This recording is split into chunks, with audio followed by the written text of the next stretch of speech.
Matt, what's up, brother? Nice what's up, fellas? Man. Yeah, what's up, Big Smitty? How are you, man? I'm great, man. How about yourself? Doing great. I appreciate you bringing me into this cluster of a mess right now. So, yeah, it's a good intro to the show, right? No doubt, man. We're right. We start out with a banger, man. I got to tell this story, though, and I want to ask you if you remember this story or not. So, sure. I don't know if you knew this or not. So, I was running the program at Chaffey College when you came on our campus to play us that night. And I had to fucking scheme your ass. You know that, right? And after the game, you came over to our DC and was like, "Hey, man, you guys did a hell of a job. We schemed the hell out of you because I knew how smart you were and how cerebral you were." And I was like, "Man, I'm gonna stem the 3 to a 4-eye. I'm gonna start fucking with his checks." We did a lot of robber and quarters match coverage on you back, and that was 09, 010.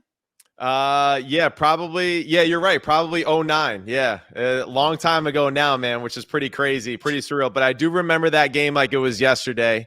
And I love that field, man. Like it was kind of set in the mountain there, so it was a real nice view. That was different from like what I was used to in Jersey. But yeah, your DC did a great job. You and your DC did a great job that day because you guys did a lot of those like those delayed blitzes against us, and that seemed to be an issue for myself and our offensive line. But we fortunately still got the dub that day. Hey, JB, Matt said, with all that being said, still got the dub. Hey, credit to you guys. Still got that W. Yeah. It was like, I don't even remember the score, but I know it was like a late. You won late. It was a close one. It was real. We had so that team. So I recruited these kids from out of state. I brought both teams had a bunch of out of staters. Obviously, you being one of them. I had a kid named Joseph Carter who played in Nebraska. I had a kid named Damian Stafford who also played in Nebraska. They were the two kind of got blown up on ESPN with the kind of the argument with Bo Pelini on the sideline. But they were there. So we had a big time DN, big time secondary guy. And we had a few other guys. I had three big time running backs. But yeah, we had a lot of talent on that field that day up in good old Rancho Cucamonga, man. That was, I think, my last year there. And I went back home to Compton and took over Compton's program. But yeah, it was. I remember awesome. That time, man. That was a good time.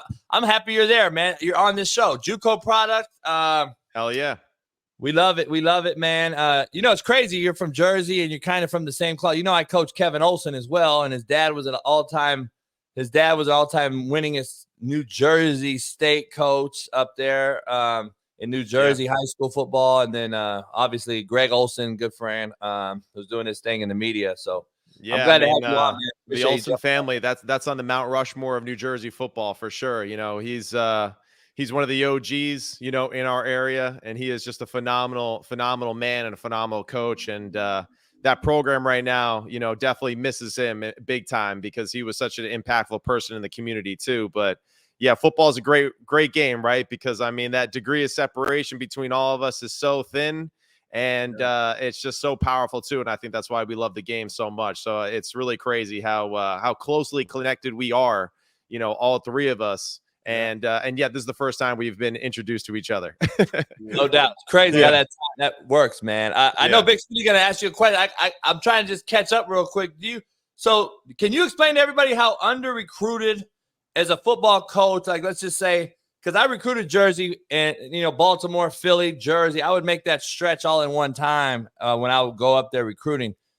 I don't know if people understand Jersey, in my opinion, is very, very under-recruited, number one. But number two, I think there's more talent there per capita than a lot of people think. Mm-hmm. Brian Cushing, you guys have had guys that have come out of there that's come west. Yeah.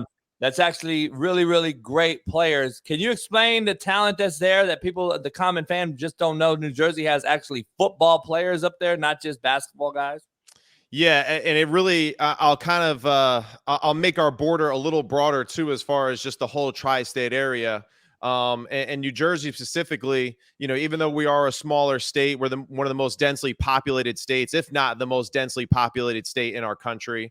And, there's a lot of kids here. There's a lot of, different situations, different atmospheres and environments that I think allow great football players to be molded. And, it's something that I think was underappreciated for a very long time. I think that was one of the reasons why Coach Toll, my high school coach at Don Bosco Prep, was so interested in leaving the state and playing other teams across the country. We were the first team in New Jersey to do that. And I think really what he wanted to do with that is just kind of open up the eyes of people outside of our tri-state area to make them realize that we got some really good football players too. And, that year we beat a team from Ohio. We beat a team from upstate New York. We played St. Joe's, Philadelphia, which is technically, almost an extension of New Jersey itself. But the reason behind it was just trying to get into that national scene. New Jersey has phenomenal football players. You know that as well as anybody.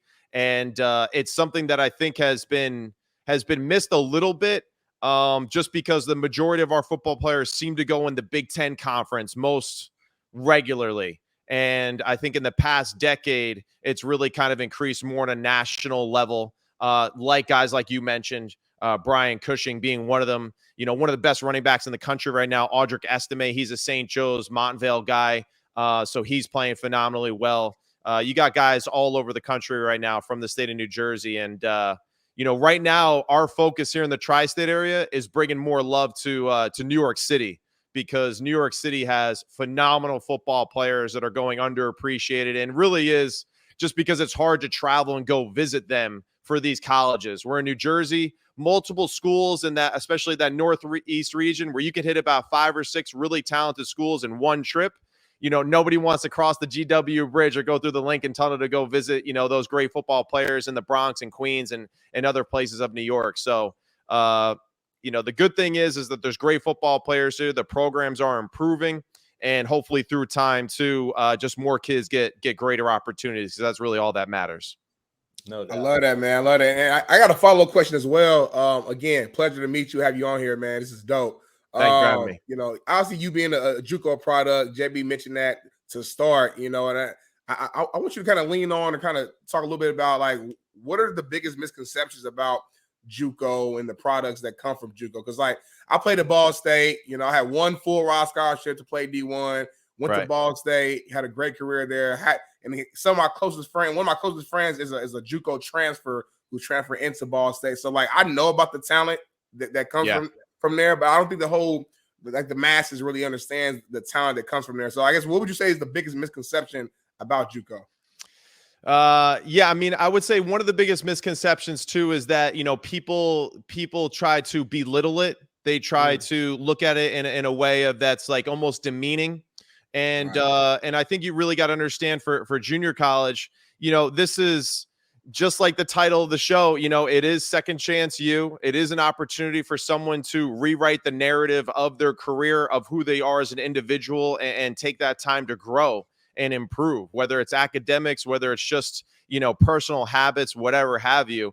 And what's crazy too, at least in my instance, if I played currently right now in Division I football, because I was a bounce back. I was someone that wasn't typical of the junior college world. I went to the University of Louisville, essentially smoked too much weed, got in trouble, failed a drug test. And, it was like, hey, do you want to transfer and sit out a year, or do you want to go play football in JUCO and get better and get experience? And I said, hey, like, I got to go play. I've been, redshirt freshman. I've been sitting around.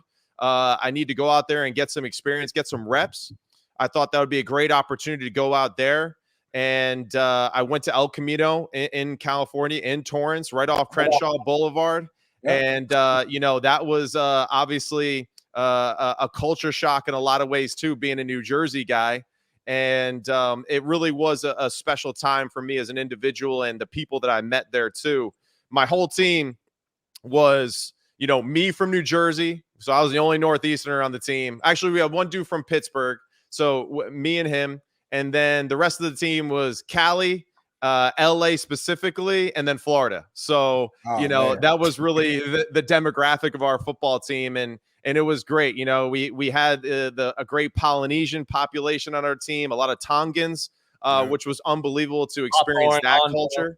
Yeah, no doubt. So it was, the misconception is that, we look at it from a negative lens, and really what it is just another opportunity for people to grow and improve and create more opportunities for more doors to open up for them. And so many students take advantage of it. They go to schools like El Camino for 2 years, and then they transfer to that dream school of Stanford, because Stanford's just too damn expensive. So, I think that's what it's like. If it's okay for the students to do that, it's okay for the student athletes to write some of their hardships that they're going through. So, I guess that's my way of encapsulating junior college as best as I can, which is very difficult because it's an unbelievable experience.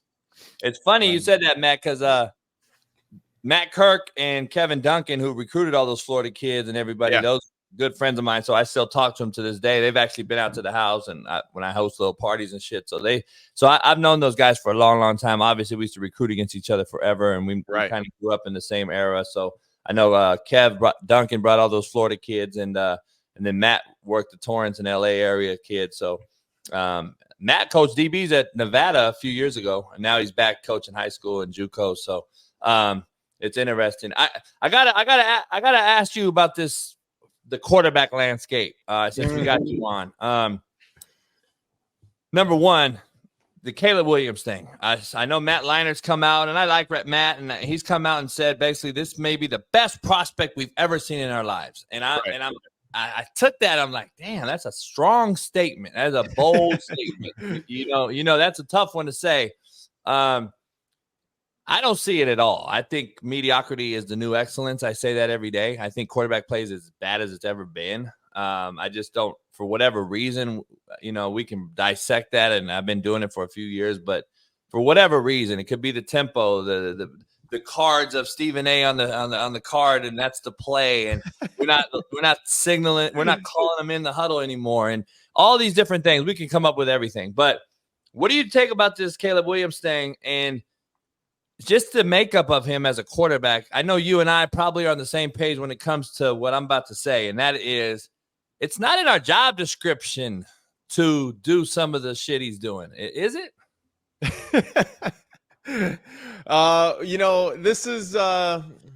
This is just like a great piece of art, man.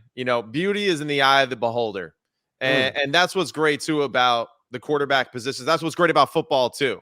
There is no right or wrong way to do it. All that matters is it getting the job done at the end of the day. Now, with Caleb Williams, I would say talent-wise, the physicality, what he brings to the table. I got a chance to see this dude actually play against my high school, Don Bosco Prep, while he was in high school, and I was impressed that day when I saw him, running off and getting explosive yards, throwing the ball aggressively over the middle, like laser beam, 6 feet off the ground, 50, yards down the field. So I was like, wow, this guy's got the physical tools. In college, what else is really there to say? His product that he has put out there on the field is as impressive as a resume as a lot of other, quote unquote greats in the college game. So it's very difficult to take that away from him. The Notre Dame game, I think, was a great eye opener for a lot of people, and really for Caleb Williams himself as the person and player.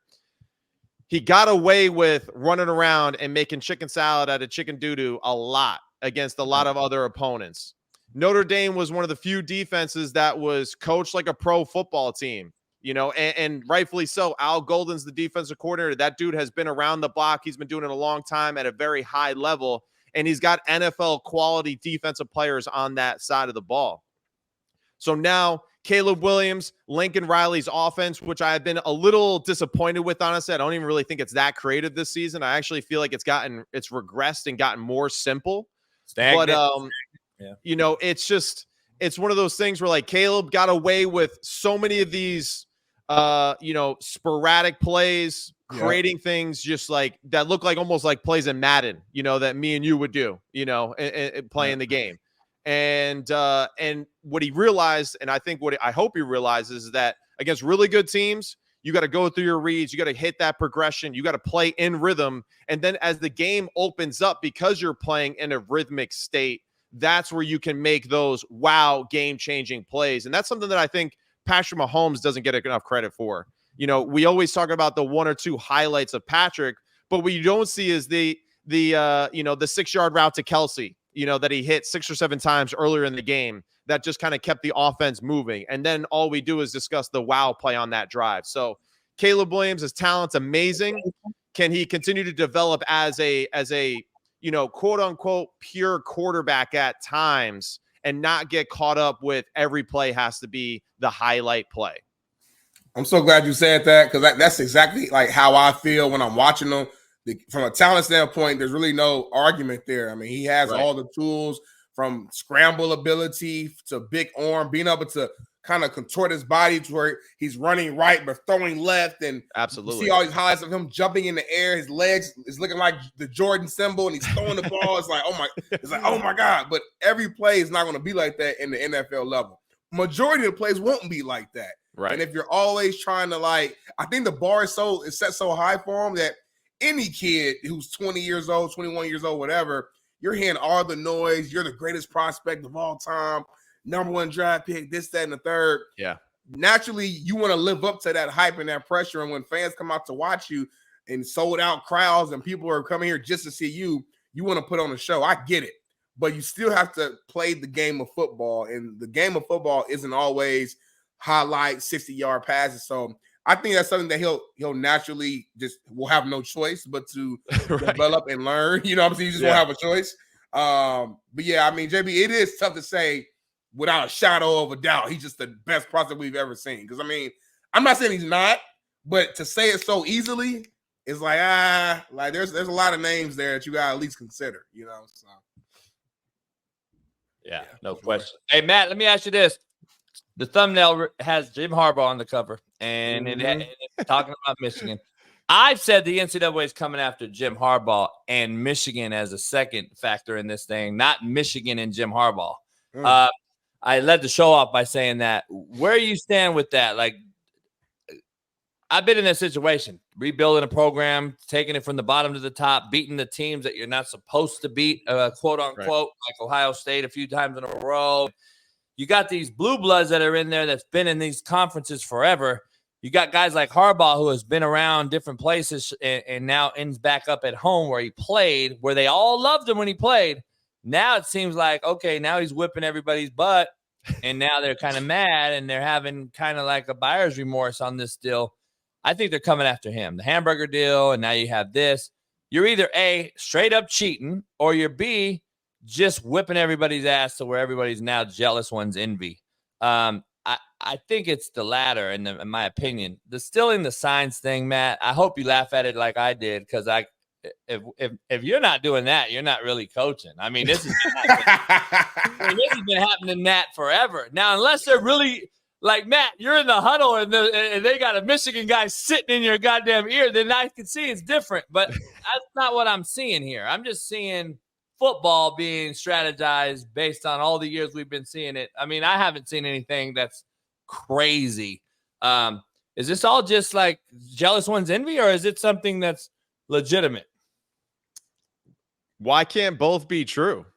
Yeah. You know, I mean, you know, the old adage, the double-edged sword, you know, on one side's justice, on the other side is, not. So, you know, it's interesting.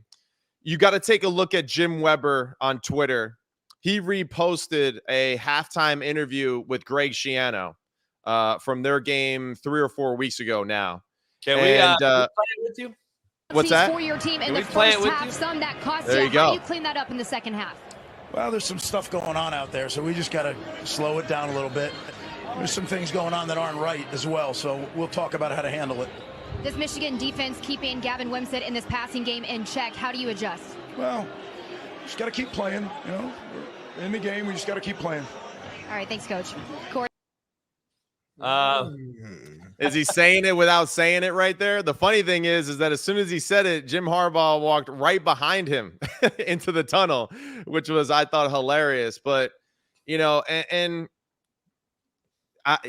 you know exactly damn well now what that man was saying during that halftime interview. And he thought that the integrity of the game was being in question. He thought that they weren't playing, straight up, so to speak. I understand what you're saying, JB. I totally get that. If you're not trying to cheat, you're not trying to win. I get that. I do. But to compile potentially lists of signals, all that kind of stuff, to have a database and all that, and then to use that against your opponent, I don't know. Weren't you the better football team anyway? Weren't you the better coach football team anyway? Aren't you a better coach straight up? Don't you have the best players in the Big Ten Conference right now? So my one thing is, yeah, it's not about Michigan. It's about Jim Harbaugh. All right. And Jim Harbaugh has been his own worst enemy this entire year. The flirting with NFL coaches this offseason. How long is it you got to take to decide, bro? You're in or you're out. That was my same thing with Aaron Rodgers. Like, you don't need to go into a dark room. Do you love the game or not? So, and I know it's more complicated than that. And like, we're complex, human beings. Right. But I just feel like Jim Harbaugh, he's more of a distraction than he is right now than he is a helpful part of the team. And you said it before I even came on, right? If you didn't know about it, that's a problem. If you knew about it, it's a worse problem. Actually, I don't even know which one is worse. I really don't. We just saw it with Northwestern. Yeah, I don't know about the bullying. I didn't know. Well, that's a problem, coach. These are 18 to 22-year-olds that are, we have their life are in your hands and they're getting bullied. That's not right. So, you got to go. And the same thing with Harbaugh, man. If you don't know, that's indicative of your program. But we all know that nothing happens at that university without that man knowing. And they put that rule in because of the Paterno Penn State issues years ago. Yeah. Obviously, they put that rule in the bylaw in the NCAA. Head coaches are presumably to know everything in their program, so you're going to be at fault. You can't say, I didn't know that my analyst was doing it. Here's my flip side to coin to this as a former coach and doing this as a player and coach. I don't think you should cheat blatantly. I think it's chicken shit. I'm going to be honest. I never did it. I would never do it. Number one. Number two, I don't believe you can literally steal all this crap, however you want to compile it. Yeah. And get it into a system. To get it onto a spreadsheet or into a scouting report or whatever in 3 or 4 days and get the players that you and I know we're dealing with to grasp all that shit and then convey it out on the football field and do exactly what we stole. I don't believe a fucking 100 Albert Einsteins could do it. I totally get what you're saying, but it doesn't even go that far to the players, you know? So it would be more so the coaches being like, hey man, when you see them do this signal, let me know because I'm going to make this specific call because these are the 6 or 7 plays that they run out of this formation or this look or this personnel grouping, whatever it may be. When we get this signal, we know it's a pass. So man, I'm going to call up this certain pass protection, it just whatever it is. But, it's just a sign of Matt Sims. We know it's speed option and we fucking spill it. And I get that. That can be cheating and that can happen. And I agree. And I think that's shit because I think you should play, especially when you say you're the best team, like you said. Yeah. I mean, that's what's I think most concerning to me is that, how many things have to come up with Michigan, the past like 2.5 years where it's just like, bro, do we really have to question? Like, clearly some of these things are going on, where there is smoke, there is fire. And it's not like everyone just keeps going over there trying to light them on fire. It's crazy. I mean, we got Tennessee in trouble and they were like the worst team in the SEC East when they were handing out, McDonald's bags with money and stuff. So, sometimes when you're just breaking the law, you just attract attention to yourself. And I think in this case, it's a little bit of both. I don't think people like Harbaugh all that much and how he carries himself. So he's an easy target. But I also think that he doesn't exactly do a great job of hiding that either, So it's really interesting, honestly, how this all is played out. I don't really know what to make of it other than that, it's probably true a little bit. And it's not a great look for Michigan as a program, especially too with what they claim to be as a institution.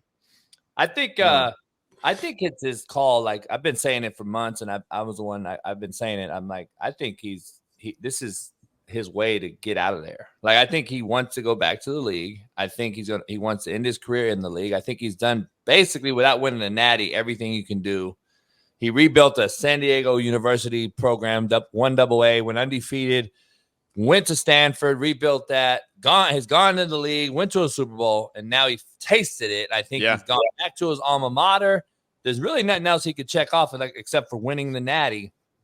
What a weird way, though, to go back to the NFL if that's what he wants to do, you know? So, like, you know, you don't have to take everybody else down with you if that's what he's thinking. So that's where it's like, I hope that's not the case, because if that is so, that would be terrible for everybody involved, you know? And the only comparison I have really is just like the Pete Carroll situation with USC.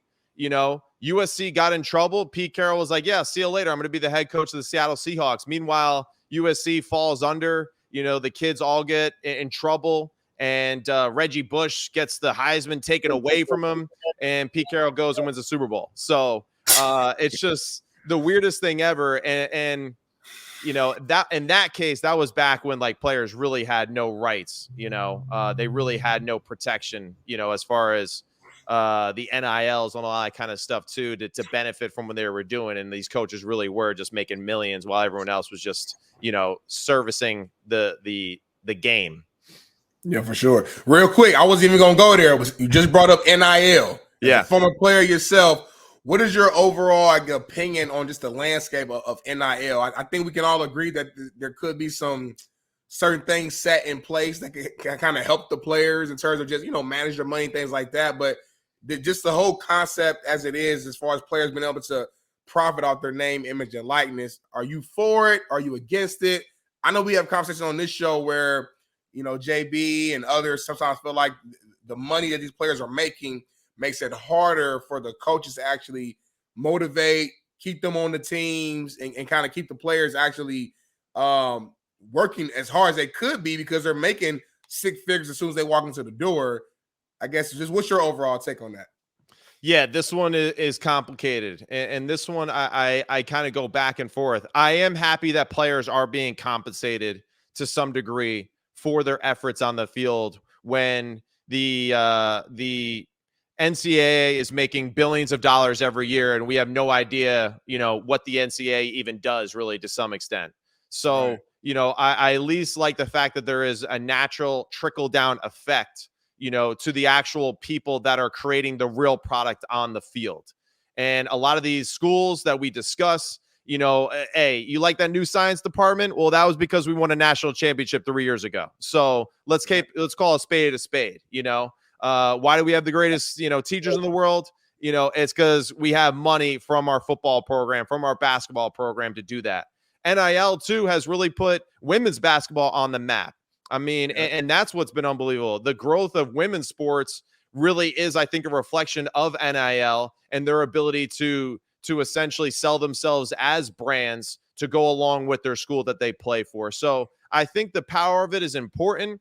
I think we unfortunately let Pandora's box open without even really thinking about what the limits or restrictions or, you know, being careful or cautious with certain things that go with it.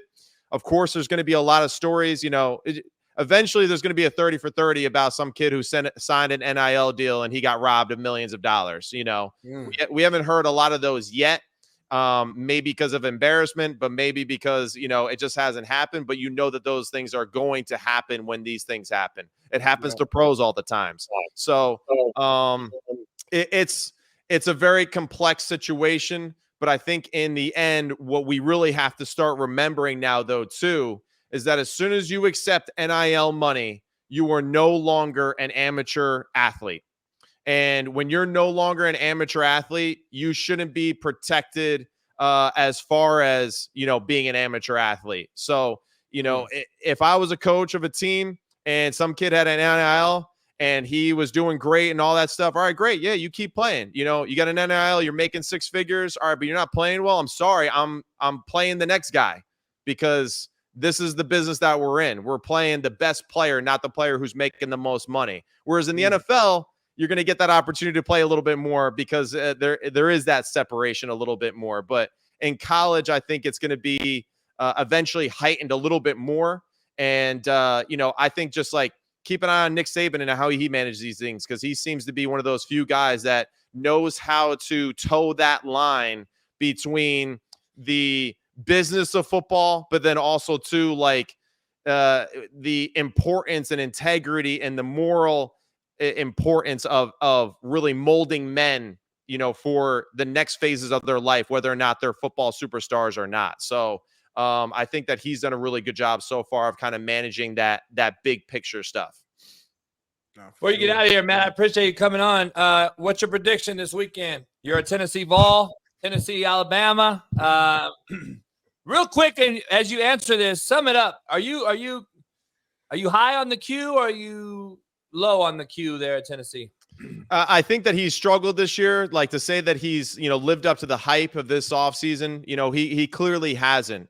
But I wouldn't say that it's all on him. I would not. I think this offense, for whatever reason, just isn't clicking the exact same way. Now, he may be a part of that just a little bit, but also too, like Heupel and some of those guys in the offensive side of the football. You got to understand, when you have a successful year, what do you do as a coach the rest of that offseason? I'm going to watch and figure out what the hell you're doing really well. So I think it's a little bit of like, those new tricks that you brought to the game, 2 or 3 years ago. Yeah, everyone's kind of caught up to them now. So it's time to go back and draw some things up to be more creative.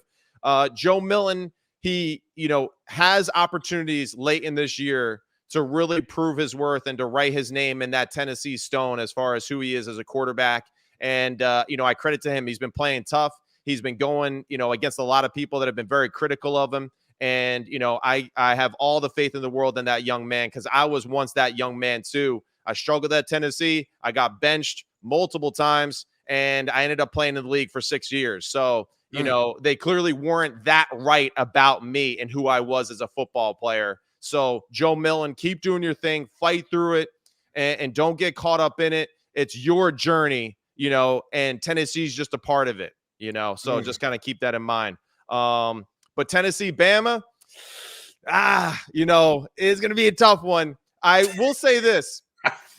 I like our defense. I think our defense plays extremely well. If we can run the ball somewhat efficiently in this football game, we can beat Alabama. I think our defense will be able to get after Jalen Milroe and cause some turnovers. So really, us winning on the defensive side of the football, I think really is the main part of it. We're really good at rushing the passer, and I think that will give us the advantage over Alabama and Jalen Milroe's offense. Ooh, I agree kind of with that. I think Alabama's rolling right now, and I just think it's going to be hard to stop that avalanche of success, 5-6 in a row, whatever Bama's I just won. got to say that so I can go back to campus one day, Of course. Like, you can't mess that up. You know what I mean? Yeah. Hey, man, we got to do it again. I appreciate you. I just followed you on Twitter. I finally found your Twitter on there. And so I love what you're doing, man. Tell Chris and your dad I said what's up, and I appreciate you guys, man, and keep killing it, man. And JUCO for life, brother. JUCO for life, for sure, man. Hey, only the real ones know, so I appreciate it. JB, No Big Smitty, appreciate it. Thank you so much. And just a reminder, too, JB, I got you. I got you now. All right? Yeah. Much love, man. Much love. I love it, man. Appreciate you, Matt. Pleasure meeting you. One more time. See you guys. All right, Matt.